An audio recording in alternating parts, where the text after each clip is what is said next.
सब्र करो बेटी, एक्शन आने ही वाला है। विशाखापट्टनम से सिकंदराबाद आने वाली गोदावरी एक्सप्रेस 1 नंबर प्लेटफॉर्म पर आ रही है। Number 7007 Godavari express from Visakhapatnam to Secunderabad is arriving on platform number 1। बेटा राजू, बेटा बेटी को बहुत दर्द हो रहा है।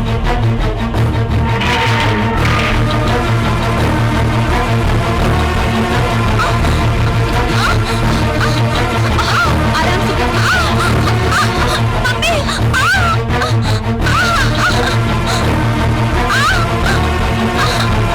साइड साइड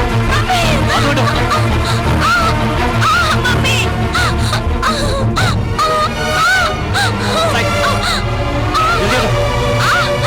सामने से हटो। Side side.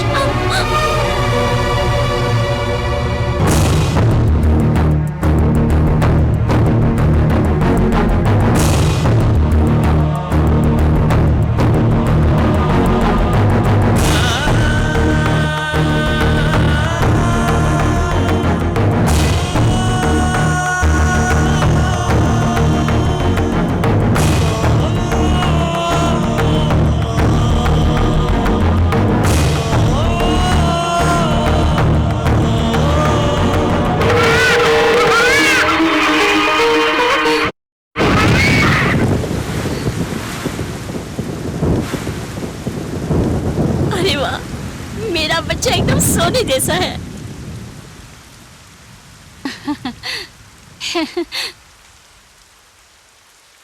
हे देवी माँ, सोने जैसे बेटे को जन्म दिया है।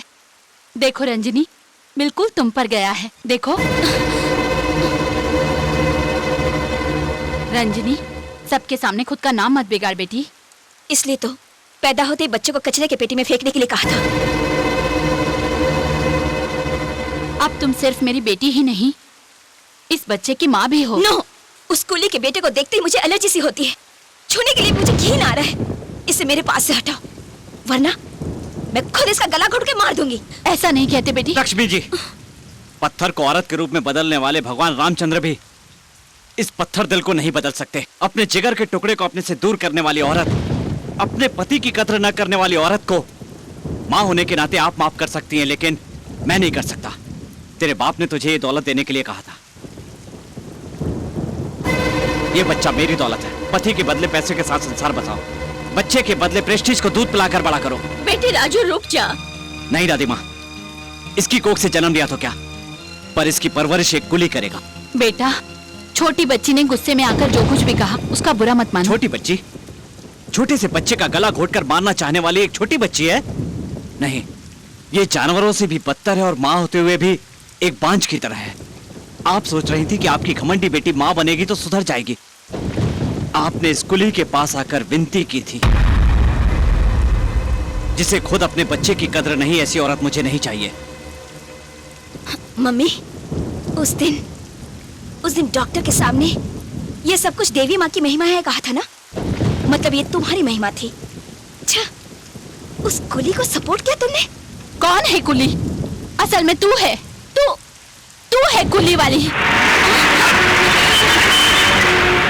बेटी लक्ष्मी चुप हो जा। नहीं माँ जी, इतने दिन तक मैं बताने से डरती रही, लेकिन आज मैं चुप रहूंगी तो इसका भविष्य नहीं रहेगा। क्यों री? पति को मना कर दिया, औलाद को फेंक दिया, और किससे प्यार करती है तू? पैसे से? रईस घर में पैदा हुई तो क्या समझती है? तू करोड़पति कोटेश्वर राव को अपना बाप समझती है? नहीं, तेरा बाप एक रेलवे कुली था। तेरा जन्म एक गरीब कुली के घर में हुआ था। मैं मैके जा रही थी, रास्ते में मुझे दर्द होने लगा और मैं अस्पताल में भर्ती हो गई। मैं तीसरी बार भी मरे हुए बच्चे को जन्म देकर बांझ की जिंदगी जी रही थी। मैं बहुत दुखी थी। दुखी मत हो, अगले साल हीरे जैसा बेटा पैदा होगा। मैं उतनी तकदीर वाली नहीं हूँ। ये बात उन्हें पता चली तो वो दूसरी शादी कर लेंगे। जिंदगी भर सबके ताने सुनते हुए नरक की जिंदगी जीनी पड़ेगी।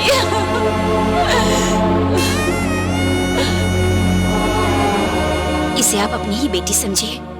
ये अगर मेरे साथ रहेगी तो कूली बनेगी, आपके साथ रहेगी तो करोड़पति बनेगी। आप अपने पति के साथ सुखमय जिंदगी बिता सकती हैं। एक औरत का दुख मैं समझ सकती हूँ।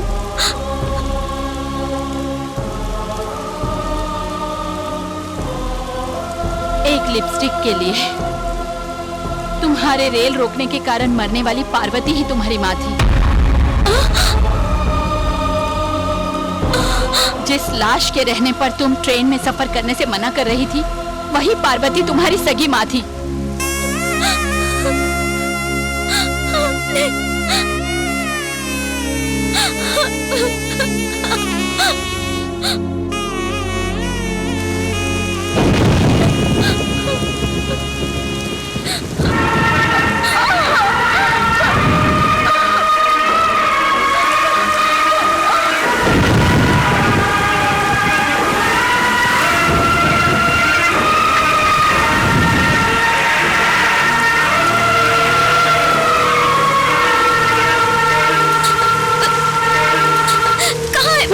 वहाँ उनकी समाधि है।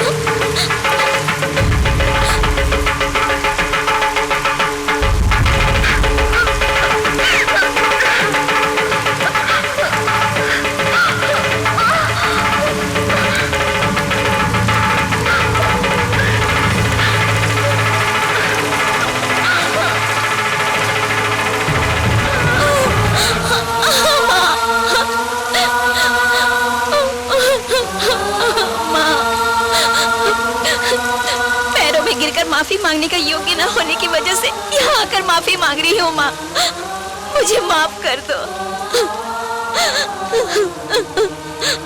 माँ, मेरी इतनी किस्मत नहीं कि मैं तुम्हारी कसम खाऊं, इसलिए अपने बेटे की कसम खाकर कहती हूँ माँ, मैं करोड़पति नहीं हूँ, बल्कि मैं अपनी माँ की हत्यारन हूँ, हत्यारन।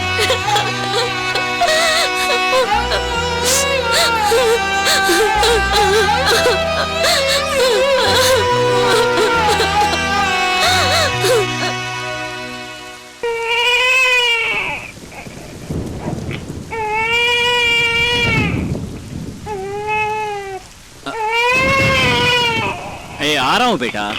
लो बेटा, मैं दूध ले आया, पी लो बेटा। लो पी लो, दूध पी लो।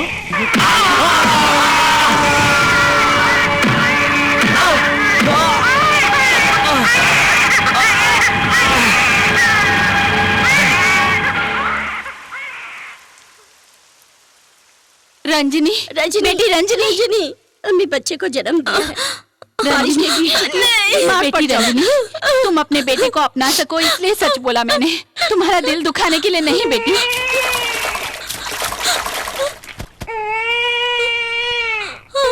क्या हुआ रे? तुम सारी औरतें मिलकर ऐसे परेशान क्यों दिख रही हो? तुम्हारा बच्चा मेरे पास है ये देख करके मैं इसे अपने छोटे से काम के लिए लाया हूँ।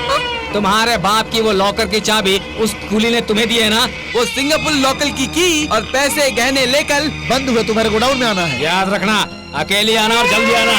अब तक तेरे बेटे ने दूध नहीं पिया इसलिए रो रहा है। चलो।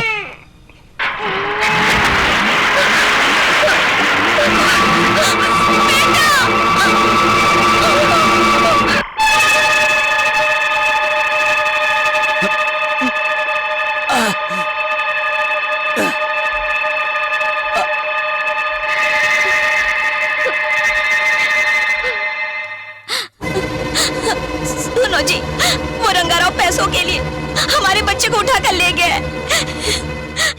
मेरे बच्चे को बचा लो। अपनी गलती को मानकर तुम्हारे पैरों पर गिरकर अपने बच्चे की भीख मांगती हूँ, उसे लौटा कर ले आओ। मेरे बच्चे को लेकर आओ।